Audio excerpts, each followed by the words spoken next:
कहानी है रामपुर गांव की, जहां के मर्द महिलाओं को हमेशा नीचा दिखाने की कोशिश में रहते।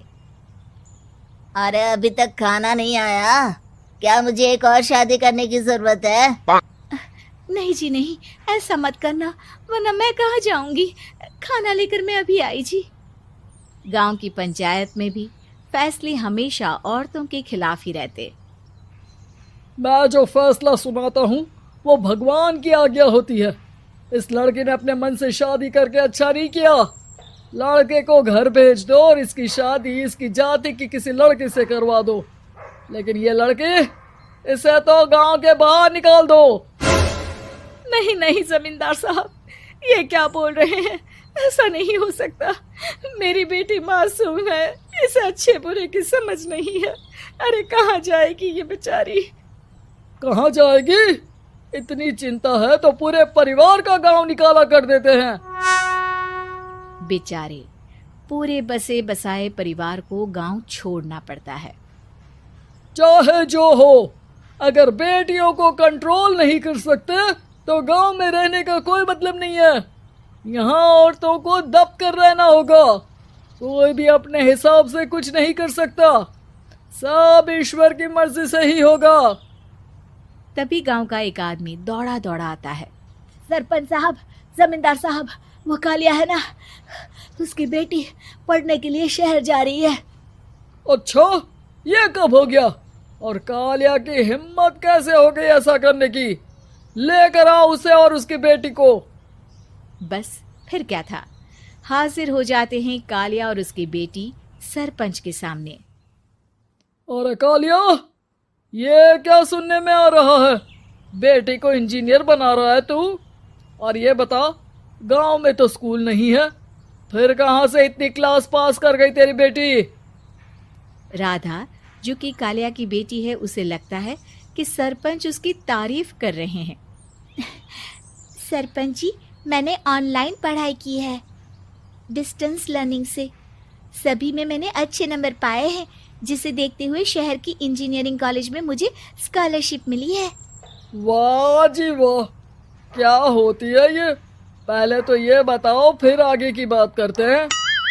पूरा गांव राधा की बात सुन रहा था और राधा बोलती जा रही थी। तो ऐसे मैं फ्री में एक अच्छी शिक्षा लेकर गांव में जो कुछ परेशानियां हैं, जैसे बिजली, पानी और इंटरनेट जैसी समस्याओं के लिए काम करूंगी। मैं गांव को शहर से जोड़ने के लिए पुल का निर्माण करवाने का प्रस्ताव रखूंगी। मुझे पूरी उम्मीद है कि जल्द ही हमारा गांव भी तरक्की की राह पर चल पड़ेगा। राधा की बात सुनकर सारे गांव वाले ताली बजाने लगते हैं। सरपंच को समझ नहीं आता कि वो क्या करे। चुप रह नादान लड़की, गांव के खिलाफ जाने के लिए तुझे गांव से बेदखल कर दिया जाएगा, वो भी पूरे परिवार के साथ। और हाँ, अगर ठीक से गांव में रहना चाहती है तो ये पढ़ाई लिखाई छोड़ दे। हम तेरे लिए गांव का कोई होनहार लड़का देखेंगे। तभी गांव का एक आदमी बोल पड़ता है।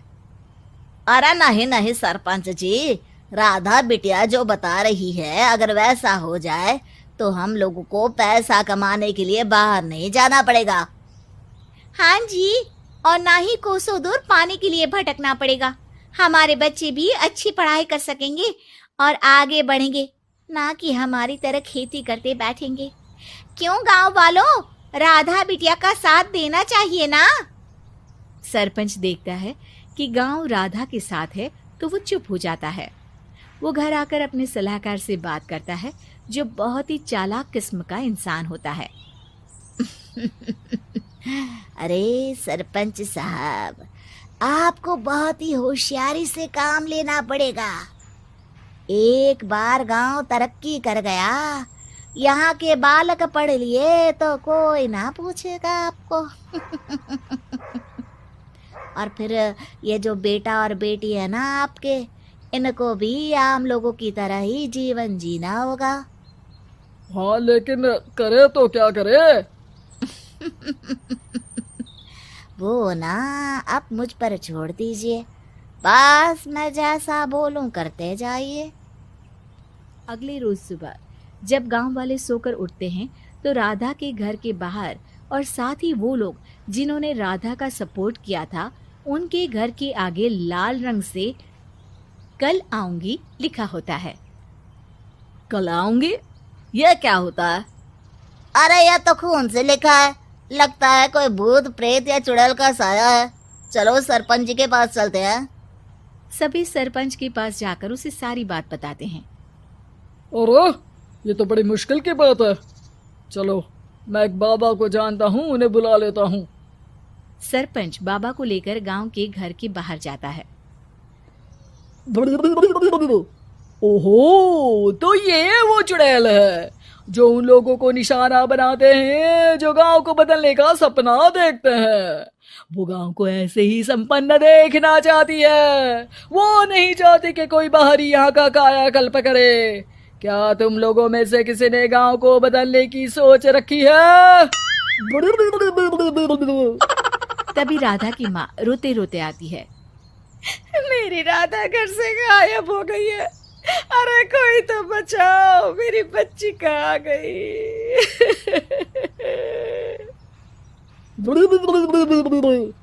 ले गई वो चुड़ैल, तेरी बच्ची को ले गई। अब वो उसे श्रापित करके छोड़ेगी, उस पर चुड़ैल का साया हो जाएगा। तभी बुरी सी हालत में राधा भी वहां आ जाती है। उसके बाल चुड़ैल की तरह फैले होते हैं और कपड़ों में खून लगा होता है। सभी राधा को देखकर डर जाते हैं। माँ, पता नहीं मुझे कौन उठा कर ले गया था। अरे दूर दूर हो जा चुड़ैल, अब हम लोग इस गांव में नहीं रुकेंगे। अरे कैसे बातें कर रहे हैं आप? कल तो आप मेरे भरोसे गांव का हुलिया बदलने, अपने बच्चों को पढ़ाने और तरक्की उन्नति की बात कर रहे थे, तो आज क्या हो गया आपको? ये फिर तुम लोगों को बहकाएगी। ये चुड़ैल गांव में आ चुकी है, ऐसे ही ये तुम्हारे घर के बच्चों को भी ले जाएगी। गांव वाले राधा को गांव से बाहर निकाल देते हैं।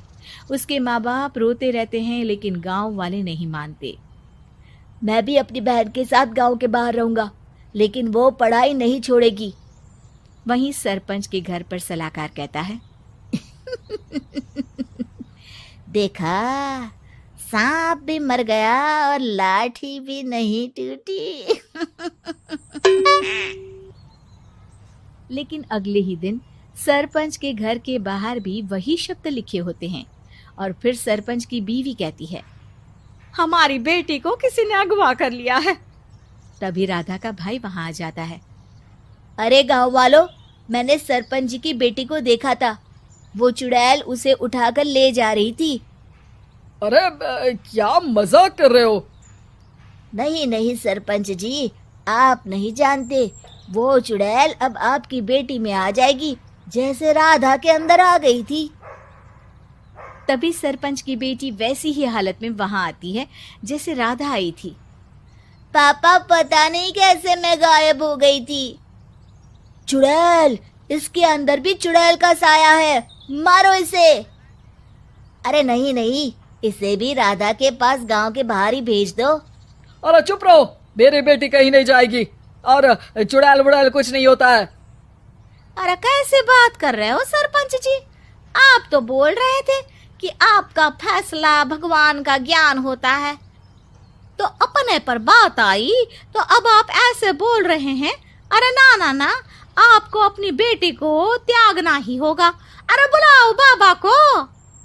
राधा का भाई बाबा को ले आता है, जिसे अब गांव वालों के डर के कारण सच बोलना पड़ता है।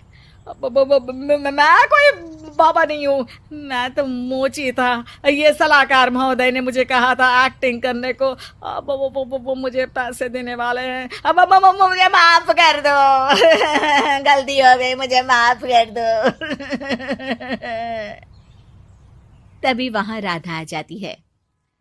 देखा सरपंच जी, जब गांव के बच्चे साक्षर होंगे तो आप जैसे लोगों की चालाकी नहीं चलेगी।